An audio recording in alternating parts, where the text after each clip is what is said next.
All right, after that camera disaster, Carabela TS100 video 1. How did we get here? Okay, so just before COVID, I bought this bike. It's a 1977 Carabela TS100. It's a 2-stroke. I took a very quick video of this thing running when I first got it, and I'll edit that in here.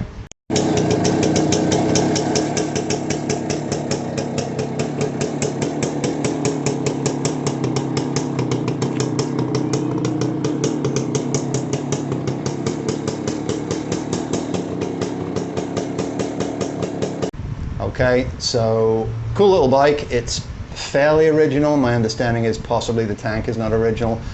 Maybe the side tins. I don't really care. So what I did is what most people do when they get their first project, is I took it all apart and then I left it because life, COVID, all the other stuff. So it's been about 2 years. It's been in pieces.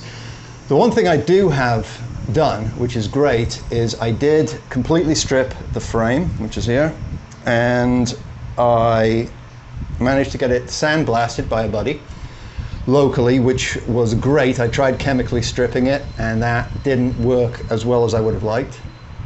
Despite lots and lots of applications, there are some places I just couldn't get to. So he did a final sandblast, which was perfect, and then I applied an etching primer, which is this gray.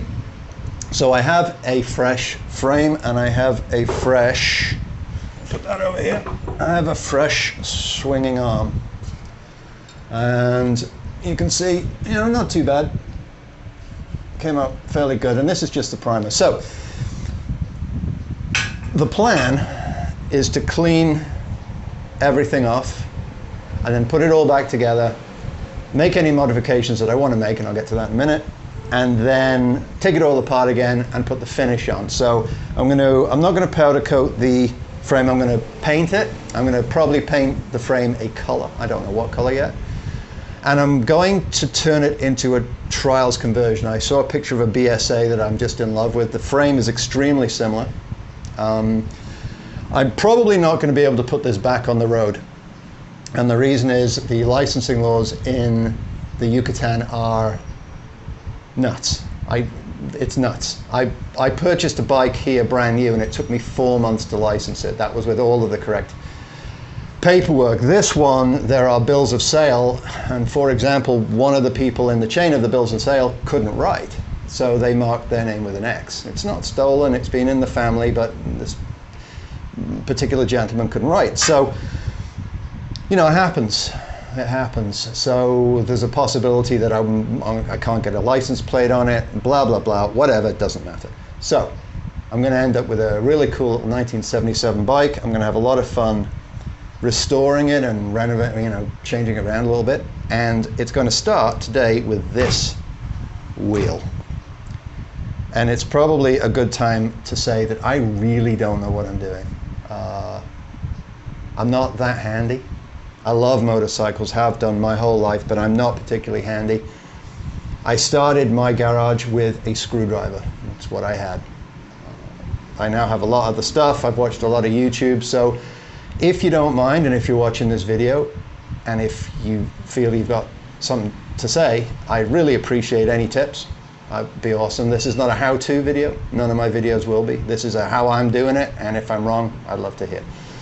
So for now, what I'm going to do is I'm going to take the old tire, which is just cooked.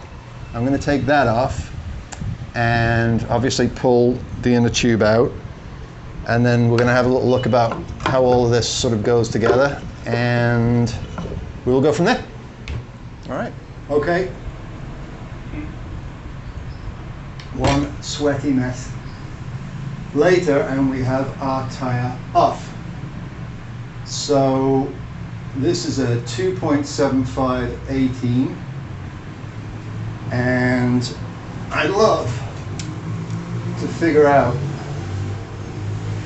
240549. 240549. I think what that means is 2005. I think that means, is that a screw?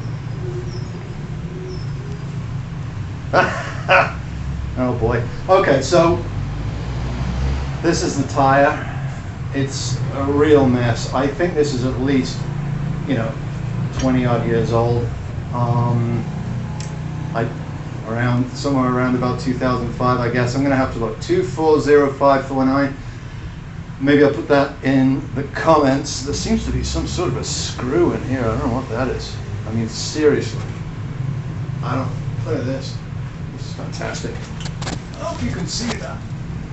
Oh, that's freaky. Okay, so I eventually got it off. I did a couple of things wrong. Firstly, I forgot to take the nut off the valve, which was stupid. And the other thing I didn't do is take the core out, and I should have done, because there's still a fair bit of air left in the, even though I drained the air as much as it could go, I didn't take the valve stem out. I have a valve stem or valve core remover, so that was a mistake. And this, I mean, this is grim. This is grim. So yeah, 20-odd-year-old tire. The other thing I had to do when I was taking it off is I had to cut the bead. You'll see that right. I don't know if you can see that right here. I got 2 bites here and here, and then this flipped over, and then it was going absolutely nowhere. There's no elasticity to this tire whatsoever because it is so old and it's been in use for so long. So what I ended up doing is just cutting the bead a little bit, if you can see that, and then it came off nice and easy. We used a little bit of, it's all gone now, but a little bit of glass cleaner, and there we go. Okay, so that's off, and we don't need that anymore. And so here we have the wheel, and okay, we're going to have a little look at this and see what we can do with it. So I guess we're going to have to make a decision as to how far we go with the wheel. I've never unlaced a wheel before, or of course laced a wheel before. This thing has some pretty deep pitting in the chrome, which we're not going to be able to fix, and I can't have things re-chromed here. And it's worth saying that I'm not going to spend much on this bike. I'm not going to go out and spend an absolute load of money on the bike, because that's just nuts. It's not worth it. It will never be worth it. So really it's going to be a case of putting this back together, having some fun with it, learning some stuff. But sending this off to be re-chromed and all that kind of stuff would not be an efficient use of money. So I'm going to inspect this, have a look at it, and then I'll come back and I'll let you know what we're going to do. All right. Okay. The good news is that there's still a fair bit of chrome left, and I gave it an initial wash with what I always use, which is contact cleaner. I use contact cleaner because it does not react with anything. You almost can't mess anything up with contact cleaner. So I tend to use it a lot because I don't know what I'm supposed to be using. If you do, drop in the comments. So I did that for a bit, and then I gave it a little shot with this, which is 0000 quad 0 000. I don't know how to say. Anyway, it's steel wool, and it's supposed to be good for chrome. And I had some because I saw a video that said it was good for chrome, and yeah, it does okay. Somebody's actually put overspray on this. I don't know if you're going to be able to see it, but there's actually red here. And if you use a little bit of this stuff, that red comes straight off, which is kind of nice. So a little bit of elbow grease there, and we're going to be able to get rid of that. Where there is deep pitting, there's nothing we can do about it. This section here, this is very deep pitting. Nothing I can do about that. So that's the good news. The bad news is that there is a crack here, right on the inside, and I'm going to take a picture of it and somehow edit it in here, but there is a crack, and it's substantial. It's substantially enough to make me think that you certainly wouldn't want to be on the road on this thing or hitting it hard. So I'm going to have to do a little thinking about that. I mean, how much do I want to do to this wheel if I can't use the wheel? So something to be said about that. I'll put some pictures in and you can have a look. Now what I didn't know is what this was made of. So this is a magnet, and of course the rim is steel and the spokes are steel and the bearing is steel, but this hub is not. Which means this crack cannot be welded. I don't know what this is. I guess it's maybe aluminum or maybe it's zinc alloy. I don't know. I don't know what it is. If you do, let me know. But I don't think that this can be, I don't think this can be saved. So if the bike ends up being a very, very low use, more display sort of piece that we just potter around the garden in, I think that'll be fine.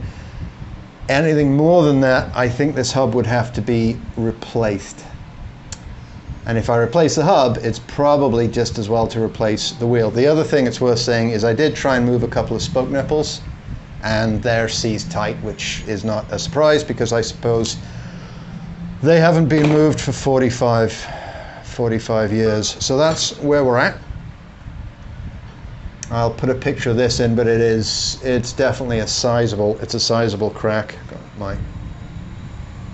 Yeah, it's a sizable crack, and I don't think we're going to be able to do much about it. So that's where we're at, onwards and upwards.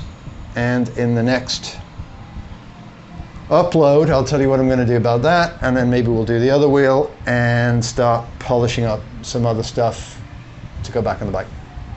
Or maybe we'll do something with one of the other bikes. I don't even know. Whatever. Have a good one.